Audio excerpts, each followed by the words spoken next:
Ruben Amorim's time at Manchester United so far has, at time of recording, let's be honest, a complete failure. It's going terribly. United are 14th in the league. As I record this, they're not playing very well. They don't have too many players. Some popular players in the past have been forced out of the club for whatever reason. And everything around Manchester United at the moment seems miserable, terrible, and there's no signs of this ever really stopping. But I wanted to talk about Ruben Amorim's honesty in this video and in this podcast and talk about what I think it means. And I wanted to tie it in with the decisions that Ineos have been making, which are massively unpopular in terms of laying off staff and this kind of thing. How I think what we're seeing Manchester United do, and Ruben Amorim is the front of this, what I think we're seeing is a complete disregard for public perception. I think that's actually what's happening. And even internal perception as well in Ruben Amorim's case and in Ineos's case. It's a crazy turn of events. It's the worst season that Manchester United have had in my era of supporting them in an entire generation. I don't remember a season ever as bad as this one. But I think that the decisions that are being made now and the way that United are behaving now is ultimately going to deal with the problems that they have had for a decade, probably more deeply than anybody ever has before the group that's in charge now. So yeah, stick with me throughout this podcast and throughout this video. I'm going to talk about what Ruben Amorim's been saying. I'm recording this before the Arsenal game in the Premier League at Old Trafford and just after the Real Sociedad Thursday night first leg, which was a 1-1 draw at in San Sebastian. But there was just a couple of quotes that he said in both his pre-match for the Arsenal game and his post-match press conferences. They were recorded together. But Ruben Amorim just does not give a damn, I think, what he says and how people perceive what he is saying. I think that's clear to see. And I'll kick it off with this one, I suppose. He has said ahead of the Arsenal game, which could leave him open and completely liable to social media criticism, all this stuff, media criticism. He has said, because he was asked about whether he sees any similarities between Manchester United now and the Arsenal that Mikel Arteta took over a few years ago. Obviously, Arteta has had to go through a few difficult seasons and difficult situations with big players on big contracts who have, upset the apple cart at Arsenal. And he had to get those players out in order to turn a corner and rebuild. And Amorim, you could argue, is in the same situation. He said, I will not have the time that Arteta had. I feel that is a different club.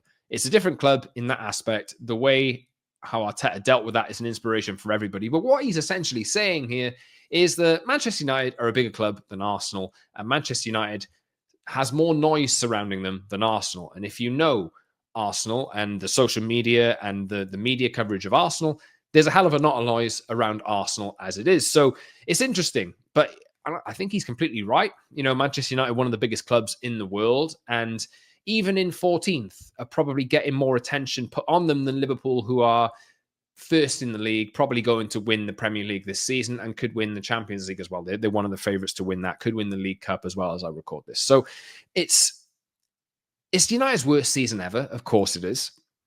But I feel as though Ruben Amorim is dealing with all of the issues that he can head on. And even though he's not getting the results and he's not getting the performances, I feel like he's come in and he's been given instructions by the people who've put him in charge that this is going to be a project which gets to the very, very bottom of all of the fundamental issues which have been holding Manchester United back for the last decade. I think it's 12 years now since Sir Alex Ferguson left the club and since David Gill left the club.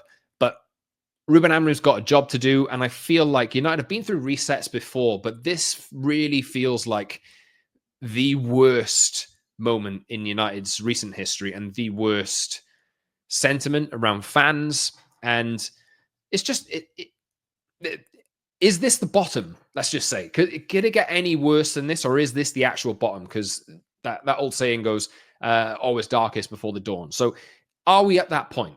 I think what Ruben Amorim is saying and the way that he acts in the media, the way that he speaks quite frankly and honestly about some of his players, about other clubs, I don't think he really gives a damn what anybody thinks of him. And I think that Manchester United as a club are operating with that approach as well. I want to talk about what he said about Alejandro Garnacho being subbed off in the Real Sociedad draw as well.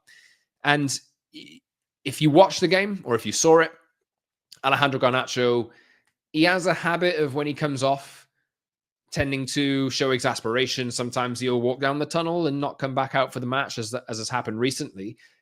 But he was subbed off and he looked quite annoyed in this Real Sociedad game, and he was asked why he took him off. I felt he was tired, and you can see because we did a lot of transitions in the second half because sometimes he was late to defend and sometimes he's in a good position to transition, but I felt he was too tired to recover and do the same things as in going backwards. I look at the game as a whole and not just in transition. So that there is him publicly saying that Alejandro Garnacho is not working back as hard as he is supposed to be working forward. That is installation of fundamentals. And if you're not delivering and if you're not doing all of the work, I'm going to take you off. That is basically his approach. And there are so many other examples of this happening throughout Amorim's tenure in charge of United so far. It's been about 3, 4, 5 months or whatever it is. And look, United are in this position where everybody looks at them and thinks there is no way back ever. There is no way back. But what I think he is doing and what I think the instruction is, I can't guarantee this, was just a feeling that I get, is that they have to address every problem that they have head on. And they have to shut out the noise that is inevitably going to come from the outside. There's pundits talking about Roy Keane talking about Bruno Fernandes. Jamie Carragher seems to have a column on Manchester United in the Telegraph every week. And that's been the case for a while. He's had another one ahead of this Arsenal game. There are so many people talking about Manchester United and talking about what's wrong. And to the point where Ruben Amorim is even getting pelters from pundits, from people who watch, from former players, and from a big chunk of the fan base as well. He is getting pelters for not delivering to the levels that fans even expect based on recent years. Like, even getting them into 6th place or 4th place or whatever.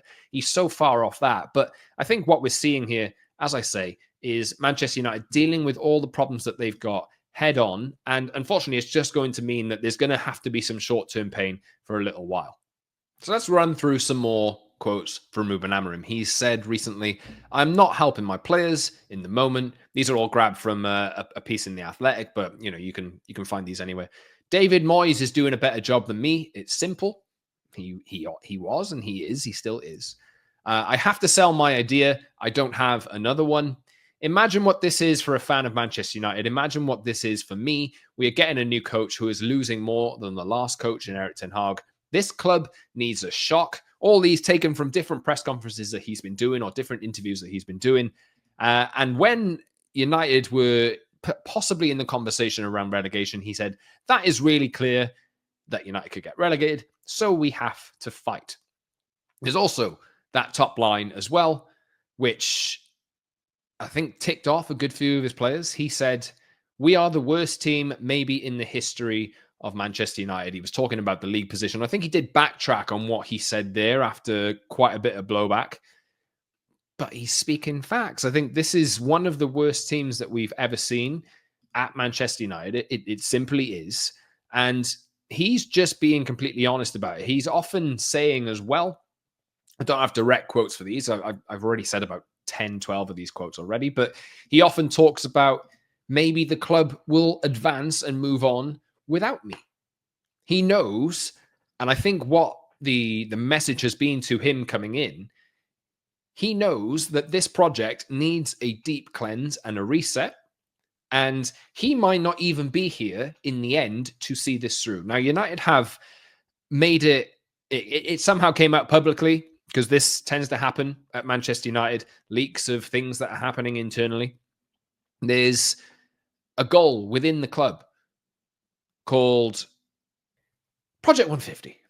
Project 150. Stick with me. Thank you very much. And there's obviously 2 specific goals within that Project 150 to win the 21st Premier League title, or 21st English League title for the men's team, and the first title in the Women's Super League for the women's team. This all, hopefully, in Man United's view, being done by 2028, which is only 3 years away. And when you consider that Man United's men's team are 14th in the Premier League at the moment and having their worst season ever, they're embarking on probably one of the greatest clear outs that I think we've ever seen in terms of playing staff over the course of the summer. That is very, very ambitious. It's incredibly ambitious, but that is what United are setting targets wise internally. They want to win the Premier League by 2028. And I think what is happening is they are making as deep a cleanse as possible of, they're scaling back on budgets, and these are massively, massively unpopular decisions that have been made. And is sentiment and the feeling within Manchester United is at an all-time low. And obviously, I've said this on previous podcasts as well. My heart goes out to anybody who's affected and has been affected by the redundancies that have been put upon the staff at Manchester United over the past few months. There's 2 rounds of it. I think around 450 staff might have been affected. And look, United are just in this position in the Premier League at the moment where they're not going to qualify for the Champions League next season, not going to qualify for the Europa League unless some kind of miracle happens and they win this season's Europa League, which looks massively unlikely. But Man United at the moment are going through a cost-cutting process, which makes them and makes Jim Ratcliffe and makes Ineos incredibly, incredibly unpopular to the point where there's more protests planned for the Manchester United versus Arsenal game in the Premier League this upcoming weekend. These are all decisions which have been made over the course of the past few months, which are not popular in the immediate term, but I think with a long-term view where United can end up digging themselves out of the problems that they have and start turning around, because the club have been losing money for the past 3 to 5 years. Lots and lots of bad decisions have been made in the past. And I think that in order to fully address the problems that United have, they need to make sweeping changes. And I think that will happen for the playing staff over the course of the summer as well. And I'll get back to what Ruben Amorim has been talking about in his press conferences in just a little bit. But there are so many big decisions that United have made, and so many supporters, me included, are at their lowest ebb and are at. I don't even want to watch Man United play at the moment. That's kind of how I feel, and I know that I'm not alone in that. But you do still do it. There's no expectation or there's no hope that you go into a Manchester United game expecting or hoping for a win, because we're just not seeing enough in terms of output on the pitch. But all these decisions are being made, I think, with the future in mind. And that's why I do have, even at a time like this, a little bit of faith. And there's been false dawns before, but they've papered over the cracks and they've not really fixed the problems that are internal, that are, with the people making the decisions, with the amount of money that they're spending. They are fully scaling back now, and we will see whether they come out better on the other side. And I'll just talk about Ruben Amorim and his playing staff in a little bit more detail in a second. We need to survive the season and then think ahead. We have so many problems. We have to think of the club as a long-term project and not solve things in this moment. He's talking, Ruben Amorim, about Man United and the future being more important than winning any trophy this season, than winning the Europa League this season. He's been very, very honest. And he even said a good few weeks ago as well that some of the players that he has in his team at the moment know that they won't be along for the ride. I'm paraphrasing in there, but this is the crux of the video and the podcast. I think this is Manchester United taking stock and coming together. There's Omar Barada in there. There is Jason Wilcox. There's Jim Ratcliffe, obviously, Dave Brailsford, Ruben Amorim, and there's a few other people in and around that area and that group of people who are central to turning Manchester United around. I think they've come together and they have essentially said, shut out all the noise, don't give a damn about what people are saying, and just let's get to the bottom of the problem that we're seeing. And there are loads of problems. Let's get to the bottom of those problems and start fixing them. And United have budgeted now after these cost-cutting measures. And look, I've had my say on the ticket prices, and I think that is one area where United should not be raising prices and should not be punishing supporters. I think that's a completely different thing. But in terms of running costs internally, in terms of staff and in terms of players.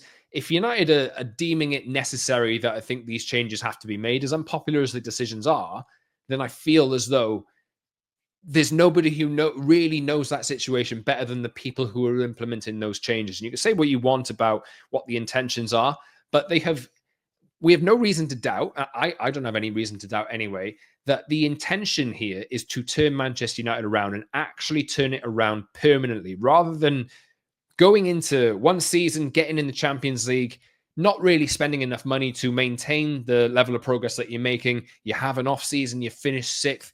Oh, we need to spend a bit more money here to get back into the Champions League. That was how it was under the Glazers. And United now this season and last have gone from, I think they finished 8th last season, and they're not finishing any higher than 10th probably this season, and they're probably going to finish a lot lower than that. They're currently 14th of that as I record this video. Could be lower.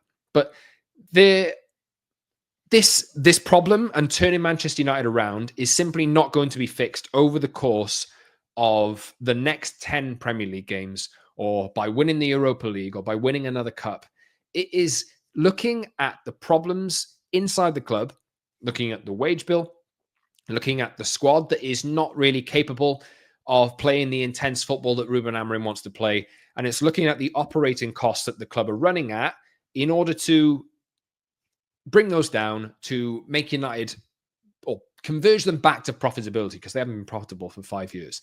They can't do that and make those difficult decisions on staff with players yet, because obviously we're not in a transfer window. But I pretty much got full confidence that United will be as brutal and as unforgiving as they've been with the decisions that they've made on staff, with the playing staff over the course of the next few months, because United simply have to change their playing squad. They have to give it a facelift completely, because watching games at the moment, you can just see that the football that Ruben Amorim wants to play, the system and the formation and the habits that Ruben Amorim wants his players to have in that formation and in that system, these players are not a natural fit for it. And you can level criticism all you want at the people who made the decision to bring Ruben Amorim in.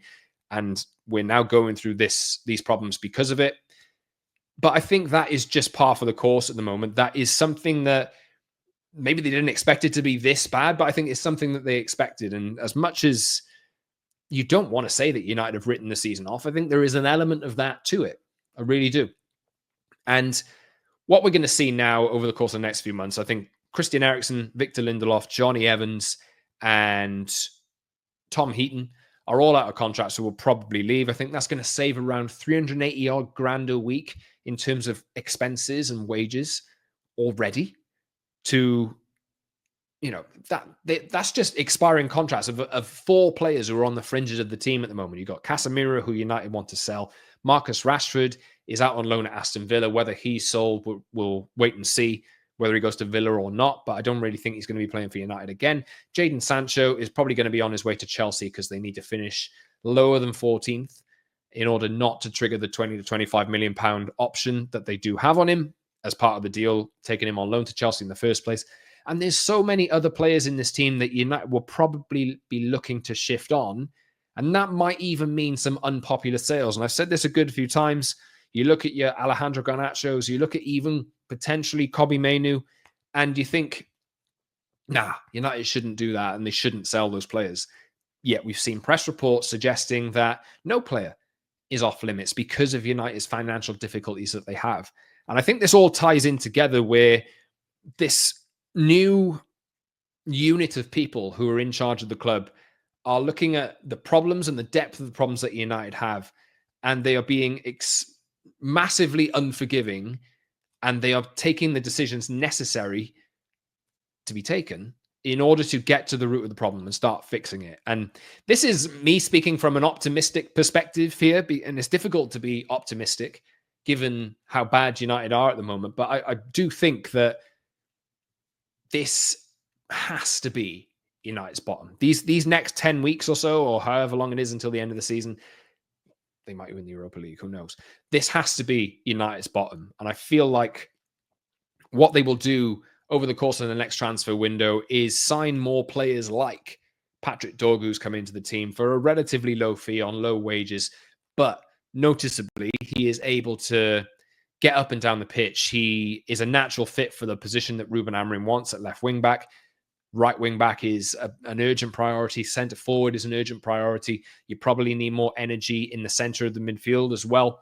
The 2 10s. Look, I'm talking about a lot of players here. The goalkeeper. I'm talking about a lot of players that will need to be shifted on. But I think you will not see anymore the big 60, 70 million pound signing who's going to fix it all. I think what we're going to see now is smarter signings that are able to fit in with the system and will listen to what Ruben Amorim wants. Because I think all of the things that he's saying and that message that I said earlier on that he said about Garnacho and why he substituted him against Real Sociedad, I think the narrative there and the message there being sent is that no player in this team is going to be bigger than the coach and bigger than the club.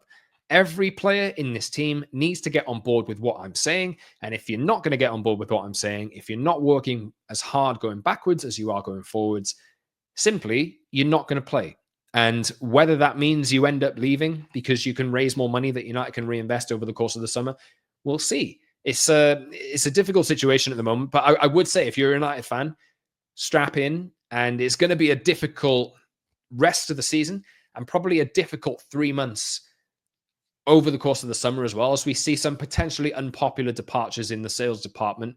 But I think we will see, regardless of whether United win the Europa League or not, and regardless of how much money United have, I think players will arrive, and it's important to know the difference. If United get in the Champions League by winning the Europa League, that might mean that they don't have to make a big sale of a Kobbie Mainoo or an Alejandro Garnacho. We'll see. But if they don't win the Europa League and they end up finishing 14th, I think that makes those transfers a hell of a lot more likely, just simply because, as I say, this group of people are looking at the problems at Manchester United and are trying to fix them because they've already set it out. It's been leaked publicly, but it's been communicated internally that this Project 150 is with ambition to have Manchester United not only compete for the title by 2028, but win the Premier League by 2028 and win the Women's Super League by 2028. That's it from me. Make sure you subscribe to the channel on YouTube, the Promised Land and Manchester United podcast. If you've not done so already, please subscribe, like the video, get in the comment section and tell me what you think about what I've said in this video. Subscribe as well if you want audio on Spotify and Apple, the Promised Land and Manchester United podcast. Give a 5-star review to the show and all that jazz. Tell your mates if they're United fans who want something more of a reason take and a reason perspective. Hopefully I can offer that. And follow me on social media too, at @Scott Saunders on X, Instagram, and TikTok. And I'll see you next time, guys, for another Promised Land podcast and another video on YouTube as well.